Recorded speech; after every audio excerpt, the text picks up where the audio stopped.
Hi hello friends, எல்லாரும் எப்படி இருக்கீங்க? இன்னைக்கு நம்ம என்ன பார்க்க போறோம்னு பார்த்தீங்கன்னா, வாழை மீன் கருவாட்டு குழம்பு. இது செம்மையாக சூப்பராக இருக்கும். இதுக்கு என்னென்ன தேவைன்னு பார்த்தீங்கன்னா, கத்திரிக்காய், உருளைக்கிழங்கு, முருங்கைக்காய். இது எதுவுமே இல்லைனாலும் பரவாயில்ல, வெறும் உருளைக்கிழங்கு மட்டும் போட்டு வைக்கலாம், கத்திரிக்காய் மட்டும் போட்டு வைக்கலாம். ஸோ எதுவுமே இல்லைன்னா வெறும் கருவாட்டு மட்டும் போட்டு வைக்கலாம். பட் இருந்தாலும் அந்த ஃப்ளேவர் நல்லா இன்னும் கொஞ்சம் கிடைக்கணும். கத்திரிக்காய் உருளைக்கிழங்கு ரொம்ப இம்பார்ட்டண்ட்டாக இருக்கும். அதுக்கு இன்னுமே குழம்பு நல்லா டேஸ்ட்டாக கொடுக்கும். ஸோ இன்னைக்கு வந்து என்கிட்ட எக்ஸ்ட்ராவாக முருங்கைக்காய் இருக்கும். ஸோ அதையுமே போட்டு வைக்கலான்னு இருக்கேன். நான் வாங்க நம்ம வீடியோக்குள்ள போகலாம்.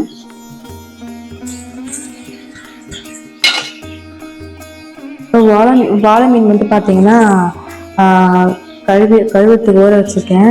ஸோ இதில் இருக்க ஒயிட் மட்டும் இந்த கல் வச்சு கேட்பாங்க. கல் இல்லாதவங்க கொஞ்சம் ஊற வச்சிங்கன்னா போதும். இப்போ இந்த மாதிரி பண்ணிங்கன்னா அந்த ஒயிட்லாம் வந்துடும். தேய்ச்சி கழுவி எடுத்து உங்கள் அப்புறமா காட்டுறதுக்கு உங்களுக்கு காட்டுன்ற கழுவி எடுத்துட்டு வந்தேன். கையில் தேய்ச்சாவே போதும், நல்லா வந்துடும். கல்லில் தைச்சா நல்லா இருக்கும். பட் நம்ம வீட்டில் கல் இல்லை என்கிட்ட. ஒரு கல் இருந்தது உடஞ்சிச்சு, அதனால.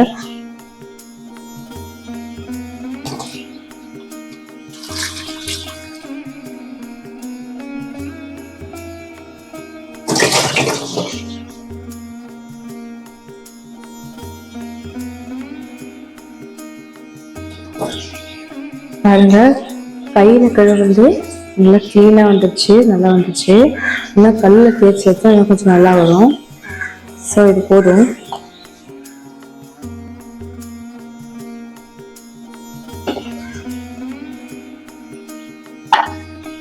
நான் வந்து 2 வெங்காயம் எடுத்திருக்கேன், ஒரு தக்காளி எடுத்திருக்கேன், ஒரு உருளைக்கிழங்கு, என்கிட்ட 4 கத்திரிக்காய் வச்சு எடுத்திருக்கேன், அப்புறம் ஒரு மீன் எடுத்திருக்கேன். இப்போ குழம்பு அளவு பார்த்தீங்கன்னா புளி வந்து கழிக்கும். புளி வந்து இவ்வளோ எடுத்துருக்குங்க.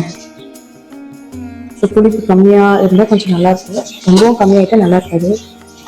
ஸோ நீங்கள் குழம்பு அளவு எவ்வளோ வைக்கிறீங்கன்னு அதுக்கேற்ற வச்சுக்கோங்க. தக்காளி வெங்காயம் வந்து நம்ம கேஷுவலாக கட் பண்ணிக்கலாம், நம்ம இப்படி தான் கட் பண்ணணும் அப்படின்னு கிடையாது. நார்மலாக நீங்கள் குழம்பு எப்படி வைப்பீங்களோ அதே மாதிரி கட் பண்ணிக்கலாம்.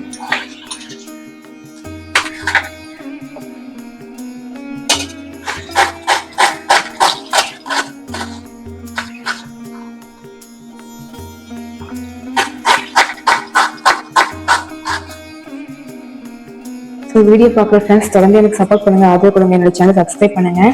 ஸோ இதே மாதிரி வந்து குக்கிங் வீடியோ போடணும், ஷார்ட்ஸ்லாம் போட்டுட்டு தான் இருக்கேன். ஸோ நடுவில் கொஞ்ச நாள் போட முடியாமல் இருந்துச்சு. ஸோ அதுக்காக சாரி கேட்டுக்கிறவங்க எல்லாருக்கிட்டையும். ஸோ ப்ளீஸ் எனக்கு சப்போர்ட் பண்ணுங்கள், சப்ஸ்கிரைப் பண்ணுங்கள், எங்கள் சேனல் லைக் பண்ணுங்கள், ஷேர் பண்ணுங்கள். எனக்கு குழம்பு எப்படி இருக்குன்னு கமெண்ட் பண்ணுங்கள். நல்லா இல்லைனாலும் கமெண்ட் பண்ணுங்கள், நல்லா இருந்தாலும் கமெண்ட் பண்ணுங்கள். இது நம்ம வீட்டில் செய்கிற மாதிரி இல்லை, பெருசாக நம்ம இந்த இன்க்ரீடியன்ட் போடுங்க அந்த இன்க்ரீடியன்ட் போடுங்க அப்படிலாம் கிடையாது. நம்ம வீட்டில் இருக்க இன்க்ரீடியன்ட் போட்டாலே சமையல் சூப்பராக தான் இருக்கும்.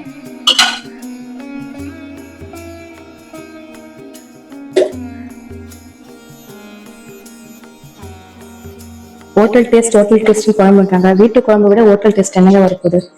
வீட்டு குழம்பு தான் செம்மையா இருக்கும். நம்ம வீட்டு மிளகாத்தூள் வச்சு நம்ம குழம்பு வைக்கும்போது குழம்பு செம்மையா சூப்பரா இருக்குங்க.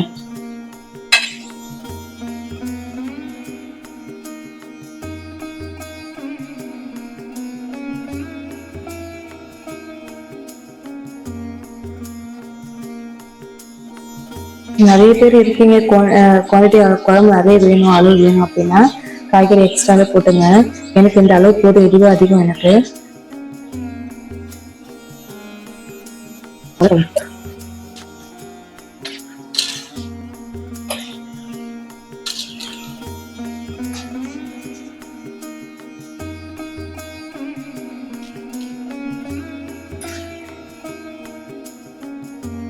கட் பண்ணி வச்ச காய்கறிங்க, முருங்கைக்காய், உருளைக்கிழங்கு, கத்திரிக்காய், தக்காளி.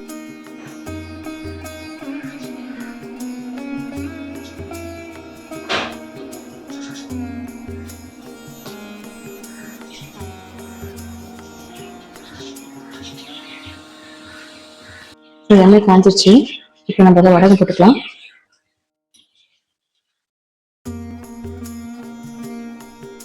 வடகம் ரொம்ப தீய வேணாங்க, வடகம் ரொம்ப தீய வேணாம், கருது விட்டுறாதீங்க. கொஞ்சம் இந்த மாதிரி போட்டிங்கன்னா வாசனை இருக்கும். அப்புறம் வந்து வெங்காயம் கருவேப்பிலை ஸ்டார்ட் பண்ணிக்கலாம். வெங்காயம் கருவேப்பிலை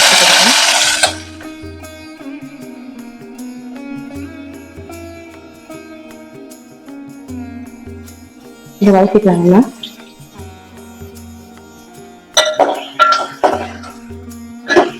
வெங்காயம் நல்லா வதங்கட்டும்.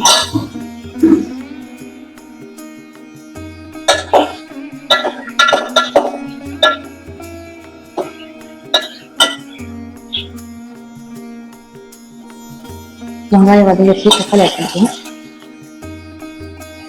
இந்த தக்காளியும் போட்டு நல்லா வதக்கியாச்சு.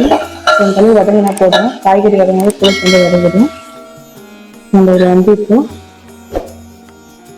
நம்ம கழுவி வச்சிருக்கோம் இல்லையா, இந்த கலர் ஆட் பண்ணிக்கலாம். நம்ம வதக்கும் போது கலர் ஆட் பண்ணும்போது அந்த ஃப்ளேவர் வந்து நல்லா இறங்கும். இப்போ கலர் போட்டு கொஞ்சம் வதக்கிக்கலாம்.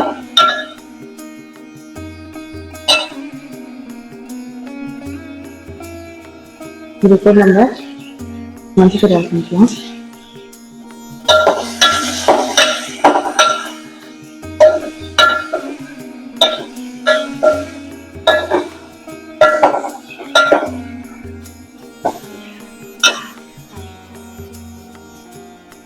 வதங்கும் போது நம்ம கட் பண்ணி வச்சிருக்க காய்கறியும் ஆட் பண்ணிக்கலாங்க.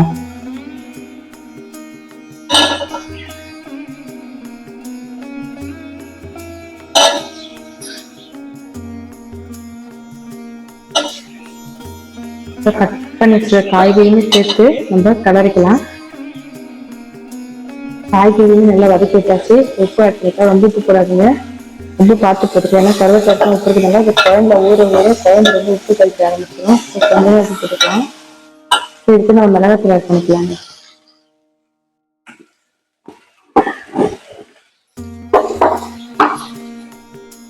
காரத்துக்கு ஏற்ற மாதிரி மிளகாத்தூள் ஆட் பண்ணிக்கலாம்.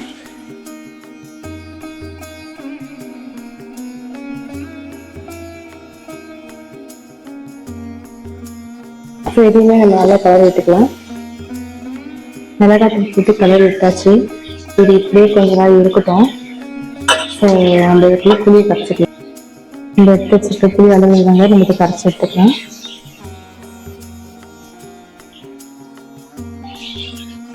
மிளகாத்தூள் கொஞ்சம் அந்த மிளகாத்தூள் வாசம் போட்டுதாங்க கொஞ்சம் நேரம் விட்டேன். இன்னும் மிளகாத்தூள் வாசம் ஆயிடுச்சு. கரைச்சி வச்சுட்டு புளியை நம்ம ஆட் பண்ணிக்கலாம். அதுக்கு நம்ம தண்ணி ஆட் பண்ணிக்கலாம். குழம்புக்கு தேவையான தண்ணி ஊற்றிக்கலாம்.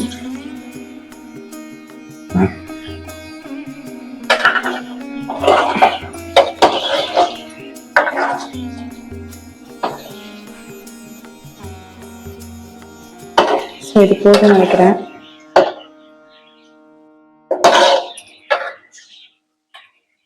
இது கொதிச்ச உடனே கொஞ்சம் திக் கொடுக்குங்க. ஸோ நம்ம இன்னும் கொஞ்சம் தண்ணி ஊற்றிக்கலாம். ஸோ கருவாட்டு குழம்பு கொதிக்கட்டும். இப்போதான் மூடி வச்சுட்டு ஒரு 10 to 15 minutes சரி இது கொதிக்கட்டும். அந்த காயெல்லாம் வந்து குழம்பு ரெடியான ஆஃப் பண்ணிடலாம்.